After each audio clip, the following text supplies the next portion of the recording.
إن الحمد لله والصلاة والسلام على رسول الله أما بعد فأعوذ بالله من الشيطان الرجيم بسم الله الرحمن الرحيم يا أيها الذين آمنوا كتب عليكم الصيام كما كتب على الذين من قبلكم لعلكم تتقون صدق الله مولانا العظيم وصدق رسوله النبي الكريم ونحن على ذلك من الشاهدين والشاكرين والحمد لله رب العالمين الحمد لله সামনে যেহেতু রমজান মাস আসতেছে দুই এক দিনের পার্থক্যে দুই এক দিনের ব্যবধানে ইনশাআল্লাহ আমাদের কাছে রমজান চলে আসবে এজন্য শ্রদ্ধেয় ভাই বড় ভাই চাচা মুরব্বী বাবাজিরা এবং যুবক ভাইয়েরা পর্দার আড়াল থেকে মা ও বোনেরা যারা শুনতেছেন আমাদের রমজানের মধ্যে সবচেয়ে গুরুত্বপূর্ণ প্রস্তুতি হচ্ছে রমজানের হুকুকগুলো আদায় করা রমজানের হুকুকগুলোর মধ্য থেকে রমজানের যে হক আছে এগুলোর মধ্য থেকে সর্বোচ্চ পর্যায়ের যে হক সেটি হলো রমজান মাসের রোজা রাখা আল্লাহ সুবহানাহু ওয়া তাআলা আমাদেরকে সুস্থতার সাথে রমজানের রোজাগুলো রাখার তৌফিক দান করুন দ্বিতীয়ত রমজান মাসের আরেকটি গুরুত্বপূর্ণ হক হলো রমজান মাসের তারাবির নামাজ আদায় করা মা বোনেরা যার যার স্থানে আপনারা তারাবির নামাজ আদায় করবেন এবং ভাইয়েরা যারা আছেন বালেগ পুরুষ সকলে মসজিদে গিয়ে মসজিদে জামাতের সাথে খতমে তারাবি হয় বিভিন্ন মসজিদে রমজান মাস সম্পর্কে যদি আলোচনা করি তাহলে অনেক লম্বা সময় দরকার রমজান মাসের সম্পর্কে যদি আমরা কোরআন হাদিসের দিকে দৃষ্টি দেই তাহলে কোরআন ও হাদিসের মধ্যে বিশদ আলোচনা আছে পবিত্র কোরআন শরীফের মধ্যেই অনেক লম্বা চড়া আলোচনা আছে রমজান সম্পর্কে রাসূল করিম সাল্লাল্লাহু আলাইহি ওয়াসাল্লামের অসংখ্য হাদিসের মধ্যে রমজানের ফজিলত রমজানের ফরজিয়াত এবং তারাবির গুরুত্ব সহকারে যে সমস্ত ইবাদত বন্দেগীগুলো করা হয় রমজান মাসে সমস্ত ইবাদত বন্দেগীগুলোর অনেক গুরুত্ব রয়েছে সাধারণভাবে 11 মাসে কেউ যদি কোনো নফল ইবাদত করে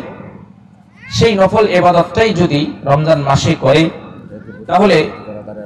আল্লাহ জাল্লা শানহু সেই নফল ইবাদতটাকে রমজান মাসে করার কারণে রমজান মাসের বরকতে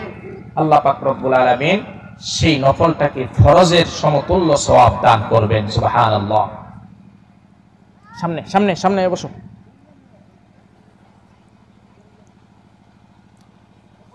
মুহতারাম হাজিরিন রমজান মাস হচ্ছে শাহরুস সিয়াম ওয়া শাহরুর রাহমা ওয়া শাহরুল মাগফিরা ওয়া শাহরুস সবর ওয়া শাহরুশ শুকর এই যে বিভিন্ন কথাগুলো এগুলো বলতেছি এই রমজান মাসেই আল্লাহ জাল্লা শানহু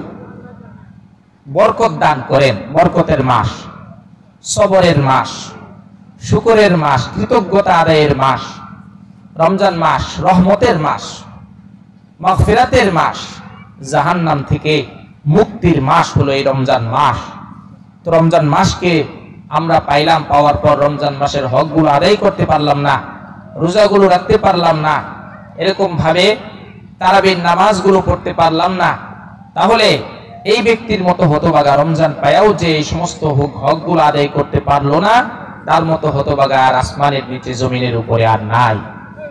এজন্য প্রিয় হাজিরিন, যারা শুনতেছেন ইনশাআল্লাহ এই নিয়তে কথাগুলো শুনবো ইনশাআল্লাহ, যাতে করে আল্লাহ সুবহানাহু ওয়া তাআলা আমাদের রমজানটা সুন্দরভাবে আমরা যেন কাটাইতে পারি, আল্লাহ পাক সেই তৌফিক দান করেন। মুহতারাম হাজিরিন, রমজান মাস আসছে, আল্লাহ পাক রব্বুল আলামিন আমাদেরকে রমজান মাস দিয়েছেন, এজন্য আমাদের শুকরিয়া আদায় করা দরকার। আল্লাহ জাল্লা শানহু রমজানের শুকরিয়া আদায় করার জন্য আমাদের শরীরের যে শক্তি আছে সেই শক্তি দিয়া, আমাদের শরীরের যতটুকু ক্ষমতা আছে সেই সমস্ত ক্ষমতা দিয়া রমজানের হকগুলো আদায় করে রোজা রাখার চেষ্টা করতে হবে। নামাজ যেমন ফরজ, ঠিক তেমনিভাবে রোজা রাখাও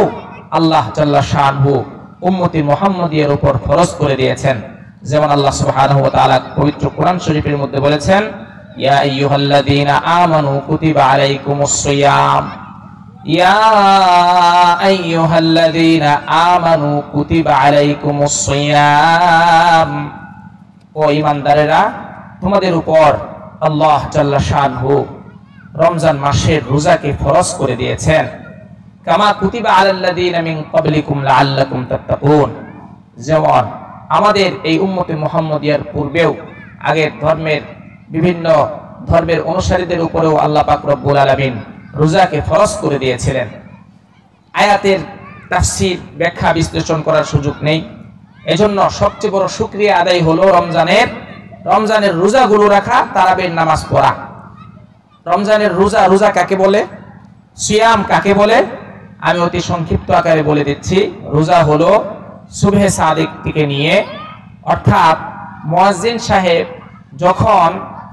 আপনার বলে মাইক দিয়ে ঘোষণা করে এখন সেহরি খাওয়ার সময় শেষ, এই সেহরি খাওয়ার সময় শেষ থেকে নিয়ে একদম মাগরিবের আজান পর্যন্ত, এই সময়ে সেহরি খাওয়ার শেষ সময় থেকে নিয়ে মাগরিবের আজান পর্যন্ত এই সময়ের ভিতরে তিনটা কাজ থেকে বিরত থাকা। তিন কাজ থেকে বিরত থাকার নাম হইল রোজা। তিন কাজের এক নাম্বার হইল খাওয়া, অর্থাৎ সুবহে সাদিক থেকে নিয়ে একদম গুরুবুশ শামস, সূর্য ডুবা পর্যন্ত কোনো কিছু খাওয়া যাবে না। দ্বিতীয় নম্বর, কোনো কিছু পান করা যাবে না, খাওয়া যাবে না, পান করা যাবে না। তৃতীয় নাম্বার, স্ত্রীর সহবাস করা যাবে না, মিলন করা যাবে না। এই তিন কাজ কেউ যদি করে তাহলে তার রোজা আর থাকবে না, রোজা ভেঙে যাবে। আল্লাহ সুবহানাহু ওয়া তাআলা আমাদেরকে রোজার পরিপূর্ণ হক আদায় করে শুকরিয়া আদায় করার তৌফিক দান করুন।